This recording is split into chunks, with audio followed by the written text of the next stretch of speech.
¿Cómo están, queridos amigos? Soy Bernardo Monroy de El Heraldo Digital y hoy tenemos aquí en cabina, vía Zoom, una invitada muy, muy especial que va a visitar la ciudad de León, Guanajuato, para el mes de mayo en el marco de nuestra Feria Nacional del Libro, que es nada más y nada menos que una de las mejores autoras de terror en México, que es Sandra Becerril. Sandra, ¿cómo estás? Pues muy contenta de acompañarlos hoy. Muchas gracias por tus palabras. Hombre, un honor. Hacía tiempo que yo quería entrevistarte, platicar de varios temas, abordar elementos fundamentales en tu obra, hacia dónde va el terror actual en América Latina y en el mundo, y por supuesto, tu papel en nuestra Feria Nacional de León. ¿Ya has visitado León o va a ser tu primera vez? Ya he visitado León, me parece que fui a una feria de libro hace algunos años. Sí, ya he ido por allá. Es un lugar que me gusta muchísimo. Y Guanajuato, ¿qué te parece? Tú que abordas también en esta novela de la que vamos a hablar, las leyendas y los mitos de México. Guanajuato, que todo el estado somos muy ricos en cuanto a mitos y leyendas. Sí, claro, me encanta Guanajuato, es un lugar que conozco bien. O sea, me parece que conozco la mayoría de los municipios, porque he tenido la oportunidad de ir a muchos festivales por allá. Entonces, me encanta, es un lugar muy místico, con muchísima historia. Me ha inspirado para escribir guiones, de hecho.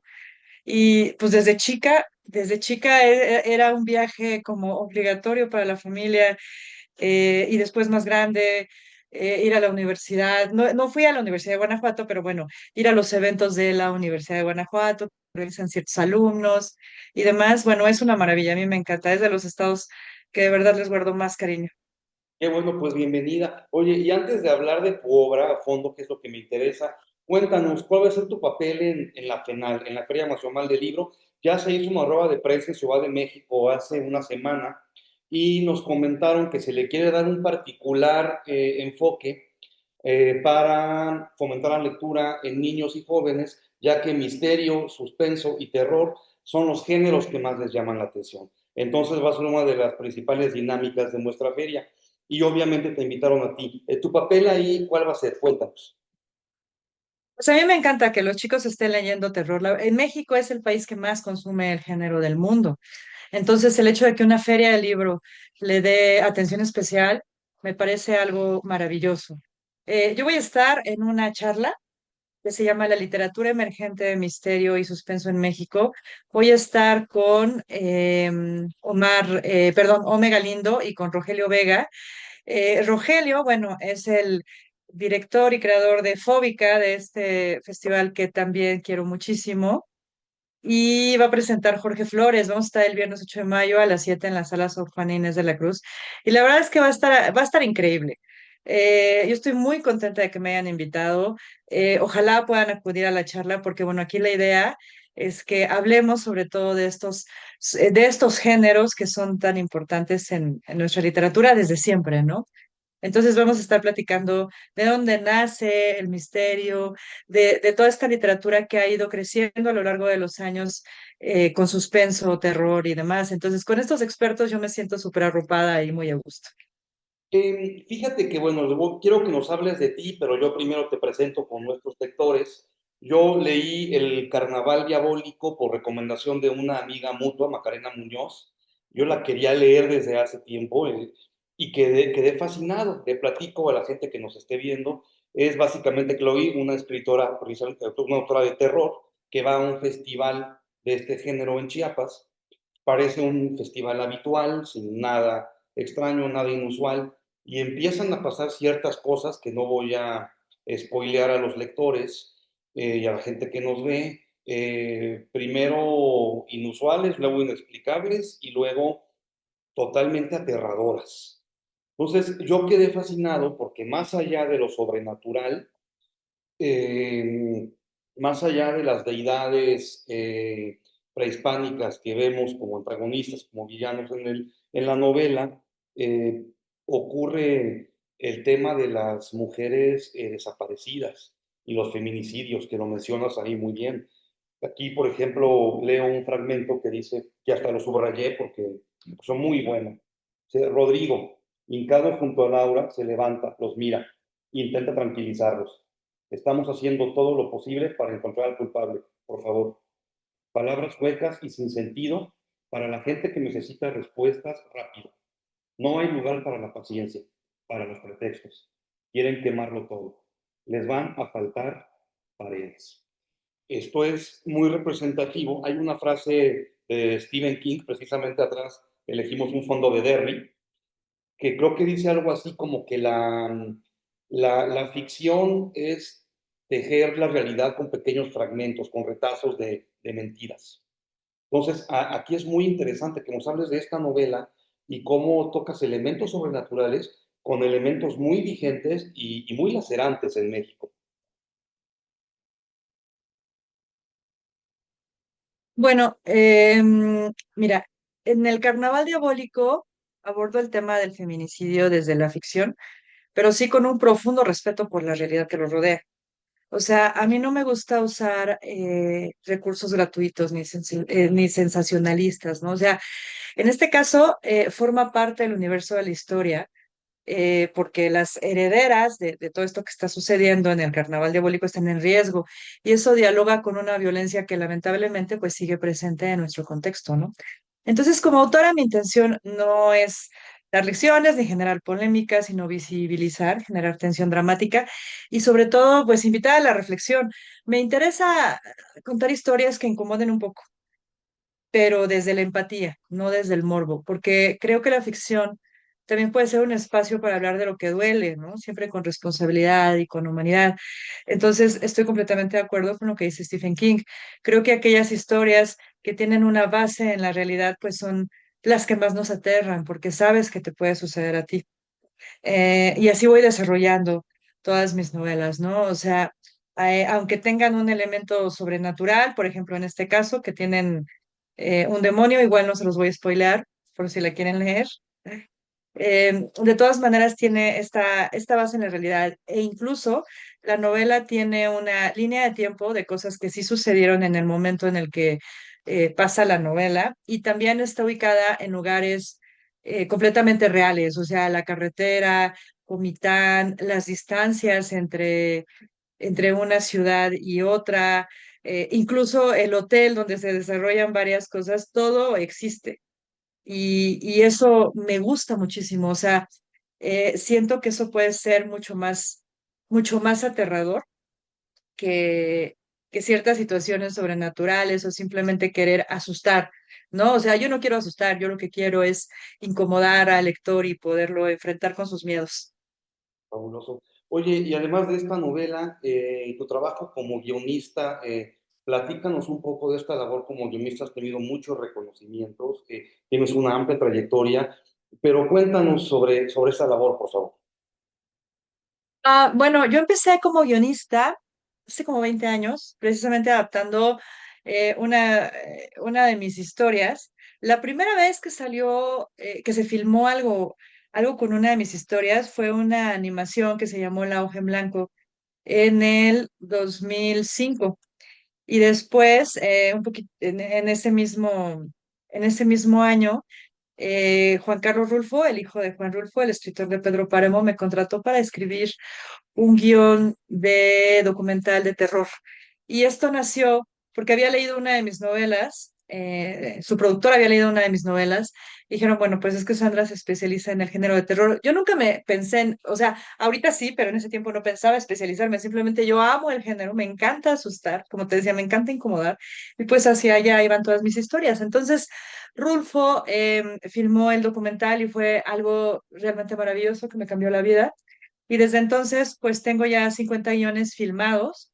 Es otra de mis obsesiones. Me encanta el guión. Cuando voy a crear alguna historia, pienso si voy a profundizar más en ella, si necesito más espacio para los pensamientos, pues se va hacia el lado de la novela, ¿no? Y si es algo mucho más visual, pues me voy con el guión cinematográfico. Anoche terminé uno, por ejemplo, y me emociona muchísimo escribir. Es una emoción parecida al amor. Y bueno. Pues yo creo que dentro de los guiones más famosos que tengo, hay uno que se llama Nightmare Cinema, eh, que, mm, que fue filmado, producido por Mick Garris, que es el maestro del terror, y fue filmado por Ryuhei Kitamura, que hizo Godzilla, El tren de la carne de medianoche y demás. Y en esta misma antología, pues también está Joe Dante, que hizo Gremlins, y eso me convirtió en en la primera mexicana en escribir para los maestros de terror de Hollywood, que son este grupo de directores de los años 80 que se juntaron en esta serie, ¿no? De maestros del terror. Está ese, está El Escondite, que fue el primer fan footage, largometraje mexicano que se escribió y se dirigió. Ese también lo dirigí hace casi 20 años. Tal vez Desde tu infierno, con el que fui nominada al Ariel, o Casi 30, que también fui nominada al Ariel hace ya también 15 años. Y El Carnaval Diabólico, ¿no? O sea, El Carnaval Diabólico, antes de ser novela, fue guión y ganó en Argentina un premio muy importante que se llama Blood Window, Ventana Sur. Y después, pues, la producción es lenta. La realidad es que la producción en Latinoamérica no es tan rápida como quisiéramos. Entonces, pues en lo que sale la película decidí escribir la novela. ¿Nos recuerdas en Maestros del Horror qué historia fue? Disculpa. Mashit. Sí. No, pues una Ma- trayectoria admirable, la verdad, magnífica. Y me gustaría Gracias. preguntarte, ¿cómo percibes tú el género del terror actual? Vamos a pasar a literatura ahorita, pero en general. Yo Sí. pienso que estamos en un momento de oro. Está Welcome to Derry, por ejemplo. Eh, Mm, la cantidad de películas que estamos viendo ahora, la sí. popularidad que está cobrando el folk horror. Cuéntanos en cuestión audiovisual primero, ¿cómo percibes tú el género de terror actualmente?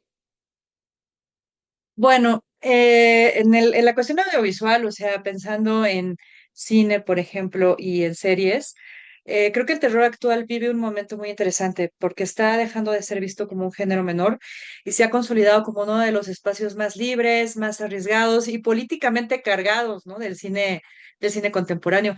Creo que una de las transformaciones más claras es que el terror ya no depende únicamente del susto inmediato, ¿no? Sino de lo que permanece después.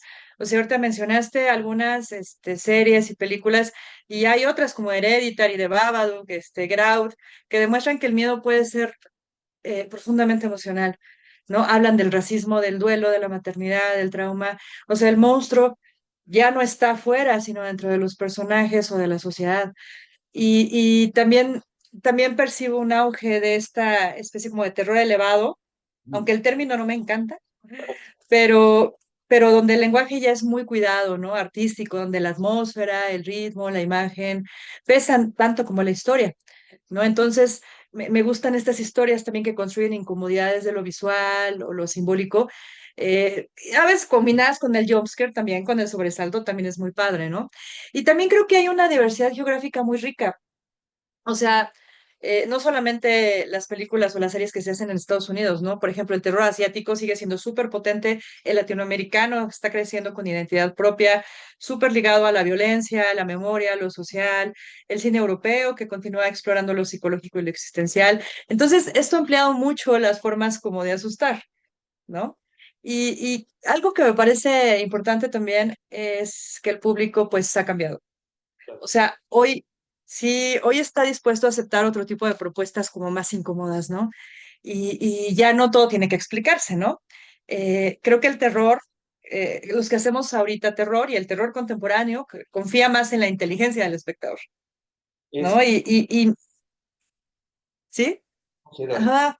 Mira, ahora Mm, en la cuestión literaria, creo que se están haciendo cosas muy interesantes en América Latina, sobre todo por parte de las mujeres, que la gente que no está muy metida en el género dicen, ah, y ahora hay mujeres en el terror. Siempre las ha habido, desde Mary Shelley, desde Anne Rice, todo lo que hizo en los 80, 70, 80, 90. Eh, ujú. las autoras de terror victorianas también, o sea, hay una gran tradición de mujeres escritoras, pero ahora está pegando más en América Latina. Una, por supuesto, eres tú, una que les recomiendo mucho a las y los lectores, que por supuesto Mariana Enríquez, que a mí se me hace una gran autora, y Agustina Basterrica, que me gustó mucho Cadáver Exquisito, quien no lo ha leído, Les cuento rápido la sinopsis, esta autora argentina muy buena. Es un mundo en el que un virus acaba con todos los animales y entonces se normaliza el canibalismo. Entonces la sociedad crea humanos aptos para el consumo. Entonces es crudísima. A mí me gustó mucho, pero es una novela que yo no volvería a leer. Me dejó una catarsis muy fea y aunque admiré la prosa, los personajes, la trama, yo no la leería otra vez. Lo cual es una buena novela de terror porque esta sensación de desagrado que me dejó, esta catarsis, es lo que logra una buena novela. ¿Tú cómo ves el papel del terror actual en cuanto a las mujeres en América Latina? Pues en lo literario, especialmente en Latinoamérica y desde la voz de las mujeres, el terror está viviendo un momento súper poderoso, muy íntimo y muy político a la vez. Cuando salió mi primera novela hace 27 años, era complicado que publicaran el género en una editorial grande, ¿no? En una editorial que tuviera buena distribución. Y además, si eras mujer, era como un poco extraño, ¿sabes? Y ahora lo primero que me salta es que muchas autoras también han desplazado el centro del horror, o sea, ya no se trata de lo sobrenatural, sino de lo cotidiano. Tú ya mencionaste algunas escritoras, pero por ejemplo también está Samantha Schweblin o Mónica Ojeda, ¿no? Que trabajan con este el terror donde lo más perturbador pues es lo real, la violencia, el cuerpo, la familia, la religión. Entonces el horror está muy ligado a nuestra historia social y a lo que se hereda, ¿no? Porque yo creo que no es casualidad que muchas de estas narrativas dialoguen con desapariciones, con feminicidios, con abusos, o sea, son miedos reales que atraviesan los territorios, ¿no? Y además, me llama también mucho la atención cómo el cuerpo femenino ha dejado de ser solamente víctima o símbolo y también ya es un territorio de transformación, ¿no? Incluso de monstruosidad, como en Mandíbula, ¿no? Este libro maravilloso, ¿no? El miedo se construye desde lo corporal, lo psicológico, ¿no? Y hay una reapropiación del género. O sea, creo que durante mucho tiempo el terror sí fue dominado por miradas masculinas. Yo lo viví y me costó muchísimo trabajo abrir puertas tanto en las editoriales como en las producciones y demás. Y creo que el día de hoy las autoras no solamente habitan el género, sino que lo estamos redefiniendo, ¿no? Es más ambiguo, más sensorial, más incómodo. Este, hay otras voces también muy importantes donde a lo mejor no todo es terror en el sentido clásico, pero sí hay mucha violencia y una atmósfera muy densa que puede llegar a ser muy perturbadora. Entonces yo diría que el terror literario latinoamericano hecho por mujeres hoy no solamente busca asustar, creo que busca incomodar, señalar y nombrar todo lo que ha sido silenciado históricamente, ¿no? Y en ese sentido creo que se vuelve un espacio súper poderoso porque el verdadero horror no siempre está en lo fantástico, sino en lo que podemos reconocer como algo posible. En una entrevista de mi tocayo Bernardo Fernández Beff, él dice que el terror florece sobre todo en tiempos de crisis. En los 80, Ujú. varios directores y escritores veían al slasher como una metáfora del sentimiento del VIH-Sida. En los 50, pues todo el temor de la bomba atómica, estos monstruos gigantes que es una fusión con ciencia ficción y terror, ¿no? Y así Ujú. sucesivamente. Entonces, pues estamos en una crisis ahorita de todo tipo, lo que tú quieras, económica, social, de seguridad, por donde tú quieras. Entonces, ¿tú crees que lo que dice Beth, que el terror está floreciendo ahorita en México, en América Latina, por las crisis que vivimos, el auge de la extrema derecha, una economía que se va a declive, un modelo capitalista que ya sabemos que se fue por el inodoro? ¿Tú cómo ves esto? Bueno, yo estoy súper de acuerdo con la idea de Bev. Pero creo que vale la pena matizarla para que no suene como a una fórmula, ¿no? De que cuando hay una crisis el terror se vuelve como que cambia, ¿no? Creo que no es que el terror nazca en tiempos de crisis, más bien se vuelve, o sea, más visible y más honesto, ¿no? Es como si el género encontrara permiso para decir en voz alta lo que socialmente ya se está sintiendo. Entonces, cuando hay una crisis política, económica, social, lo que sea, aparece una necesidad de traducir el miedo en algo concreto. Y el terror hace eso, ¿no? Le pone un rostro, le pone cuerpo, presencia a lo que nosotros no entendemos del todo. Y bueno, en ese sentido sí florece porque conecta de manera directa con la ansiedad colectiva, pero que también creo que el terror siempre ha estado ahí, ¿no? Lo que cambia en tiempos de crisis es el tipo de monstruo.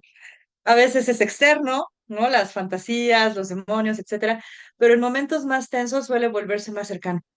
La violencia cotidiana, la familia, incluso uno mismo, ¿no? Entonces, en el contexto latinoamericano, esto es súper evidente, ¿no? El terror ahorita dialoga con desapariciones, desigualdad, etcétera, ¿no? Y no porque el género aproveche la crisis, sino porque sería artificial ignorarla, ¿no? O sea, la realidad es inquietante, entonces la ficción responde a eso, ¿no? Y también añadiría algo a lo que comentó Bev. Creo que el terror no solamente refleja la crisis, sino que la procesa. O sea, nos permite mirar de frente lo que de otra forma pues igual evitaríamos, ¿no?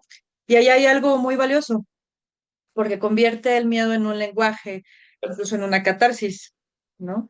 Entonces, más que decir que el terror florece en tiempos de crisis, yo diría que en esos momentos se vuelve más necesario y a lo mejor más verdadero. Por supuesto, nos permite expresar y subvertir, como dice, creo que era Clive Barker, lo que pensamos sobre la sociedad, sobre la política, sobre la economía, incluso sobre los avances tecnológicos, ¿no? Y esto me lleva a la Ujú. siguiente pregunta que mencionaste hace un tiempo que ya la mujer ya no es vista como víctima, sino como un personaje empoderado. Ejemplo de ello, un autor que me gusta mucho, Grady Hendrix, un novelista que a mí me encanta, Grady Hendrix. Todos sus personajes protagonistas son mujeres y mujeres muy fuertes. Ya no es la Final Girl gritona que aparece casi como un alivio cómico en alguno que otro slasher, no todos, sino que ya son personajes con mucho poder, con muchísima fuerza y que ya combaten directamente al mal. Entonces, esto ocurre con las mujeres tanto como personajes, tanto como autoras y también todas las minorías. Los personajes gays, los personajes trans, hombres y mujeres trans, ya están teniendo un papel más importante en el terror que antes eran objeto de mofa o de plano no aparecían. Y la gente empieza a decir, no, wow, que no sé qué, pero bueno, ese es otro tema. Pero sobre esto, ¿tú cómo lo ves? ¿Cómo se está diversificando el género de terror que hay hasta un queer horror o algo así? Sí, definitivamente se está diversificando. O sea, creo que es uno de los cambios más interesantes y necesarios dentro del terror contemporáneo. O sea, la figura de la Final Girl puede ser divertida para ciertos géneros como el slasher, ¿no? Y funcionaba con reglas súper específicas, ¿no? Porque además sobrevivía, pero a veces desde la pureza, ¿no? Incluso Claro. como un castigo simbólico. Entonces, pues hoy eso está cambiando, ¿no? O sea, los personajes ya no están ahí para resistir el horror, están ahí para cuestionarlo e incluso tener como poder dentro de él, ¿no? Entonces pienso, por ejemplo, en películas como A Girl Walks Alone at Night o Jennifer's Body, ¿no? Donde lo femenino deja de ser pasivo y se vuelve una fuerza ambigua y peligrosa. O sea, ya no es nada más sobrevivir al monstruo, ¿no? Sino de preguntarse quién es el monstruo o si esa categoría sigue siendo útil. Y lo mismo sucede con identidades de LGBTQ más. O sea, estos personajes estaban antes codificados como lo otro, ¿no? Como desde una mirada prejuiciosa. Pero hoy ya tienen un lugar, ¿no? O sea, exploran deseos que a lo mejor no encajan en lo normativo, pero lo hacen desde la complejidad y no desde el estereotipo. Y ahí hay algo bien padre. O sea, creo que el terror siempre ha trabajado con lo que incomoda, ¿no? Entonces, lo que está cambiando, pues, es quien cuenta la historia, ¿no? O sea, cuando esas narrativas pasan a manos de mujeres, por ejemplo, ese otro deja de ser objeto del miedo y se convierte en alguien con voz. Ahora, esto no significa que todo sea empoderamiento en un sentido como simple, ¿no?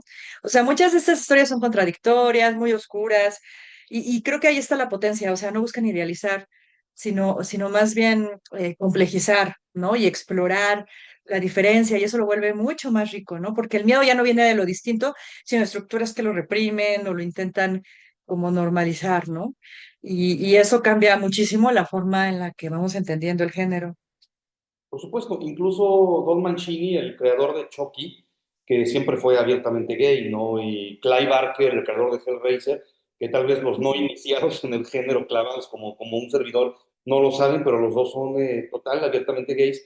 Y tenían que, quizás que limitar, bueno, Barker no se limitaba tanto, de hecho nunca se limitó con sus cuentos, pero Don Mancini al estar en el mundo del cine, la dirección, el guionismo, sí tenía que ser un poco más mesurado y ya con la serie que salió hace unos años, a ella puede plasmar sus filias, fobias, obsesiones, tanto como él quiere, ¿no? O quería. Sí, sí, es verdad. Oye, pero Cliff Barker sigue escribiendo todavía. Yo le he perdido la pista a Clive Barker.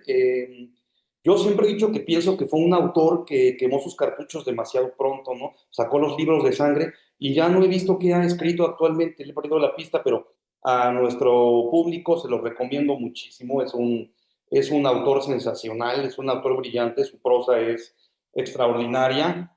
Pero bueno, creo que el terror ya estaba en los ochentas bien fundamentado y ahorita va creciendo más. ¿Cuál crees que va a ser, hacia dónde crees que va el género? O sea, ya mis últimas preguntas. ¿Hacia el folk horror, hacia lo retro, que es lo que le gusta mucho a Grady Hendrix, recuperar el slasher, Ujú. recuperar el pánico satánico, no sé? ¿O tú hacia dónde crees que apunta el género? Híjole, pues mira, yo creo que está como apuntando a lo psicológico y lo íntimo. Creo que el terror se va acercando más hacia lo emocional y va hacia historias, ¿no?, que nacen como de la identidad y de la ansiedad y la culpa. Entonces, creo que lo inquietante ya no es solo lo que aparece, sino lo que se siente. Entonces, es un terror que se queda contigo, ¿no? También creo que va hacia lo político y lo social. O sea, como te decía, yo creo que el terror siempre ha sido una herramienta súper potente para hablar de lo que duele, encarnado en historias, ¿no? Entonces, el terror funciona cada vez más como un espejo incómodo de la realidad. Y creo que va hacia nuevos formatos y formas. O sea, está mutando mucho, ¿no? Desde el cine experimental, hasta fenómenos como los de Internet, estos relatos fragmentados, ¿no? Por ejemplo. Entonces, el miedo ya no está nada más en la literatura o en las películas, ¿no? Sino está en las redes, en los audios, experiencias como híbridas, ¿no? Entonces, creo que aquí el terror va, te digo, sobre todo hacia lo psicológico, hacia lo que somos, hacia lo que estamos viviendo, porque además mientras más se parece a nosotros, pues más perturbador se vuelve. Ya existe una novela ambientada en Chiapas, que es esta, Más que guión. ¿Planeas una novela ambientada en Guanajuato o en alguno de sus municipios? Turísticamente tenemos varios pueblos mágicos, repletos de leyendas, Jalpa de Cánovas, Yuriria, Dolores Hidalgo, también nuestra cuna de la independencia, la capital de Guanajuato con todos sus callejones. ¿Tienes pensado por ahí en tu libreta de apuntes o de ideas de autora ambientar una novela o algo en Guanajuato? Pues fíjate que tengo un libro, bueno, participé en la edición de un libro que se llama Sucedió en Valle, por Valle de Santiago, Guanajuato, que pues es este lugar donde aparecen ovnis y está como muy ligado a todo eso. Y este libro de Sucedió en Valle lo editó un festival que se llamaba Sustefest, creo que ya no existe. Y ahí tengo, o sea, todos los cuentos que escribí, que son como 10 para esta edición, suceden en Guanajuato, sobre todo en Valle de Santiago, que es un lugar que visité varias veces. Tengo un guión, yo sé que me preguntaste que no guión, pero hay un guión sobre las momias de Guanajuato que curiosamente están intentando producir gente de Argentina en México. Estoy pensando y de novela tal cual, así como el Carnaval Diabólico en Chiapas.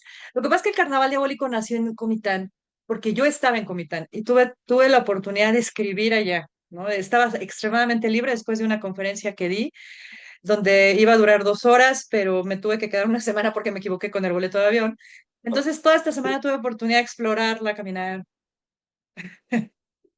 Entonces, o sea, me encantaría escribir algo de Guanajuato. Tiene una atmósfera muy particular, muy rica en historia, en imaginario. O sea, conecta mucho con el tipo de historias que me gusta contar. No lo descarto en absoluto, no está en planes inmediatos, pero sí creo que Guanajuato es un escenario perfecto para el terror, ¿eh? Pero está esta antología que se llamaba Sucedió en Valle. Vamos a buscarla. Y bueno, por mi parte ya sería todo, ya me despido. Ha sido una plática muy interesante. No sé si gustas comentar algo más. Te agradezco tu tiempo. Gracias por todo, Sandra. ¿Gustas comentar algo más? Pues nada más que por favor nos acompañen en la charla en la Feria Nacional del Libro de León, que se llama La literatura emergente de misterio y suspenso en México. Vamos a estar Omega Lindo, Roger Vega y una servidora el 8 de mayo a las 7. Es entrada libre, va a estar muy divertido y que bueno, chequen todas las actividades de la Feria del Libro y pues agradecerte muchísimo el espacio, qué padre que se pueda hablar de todos estos temas y de este género pues al que le he dedicado mi vida. Perfecto. Pues muchísimas gracias, Sandra Becerril, aquí en la cabina de Heraldo Digital. Soy Bernardo Monroy, con mi compañero en cabina, Caleb Sotelo. Muchas gracias.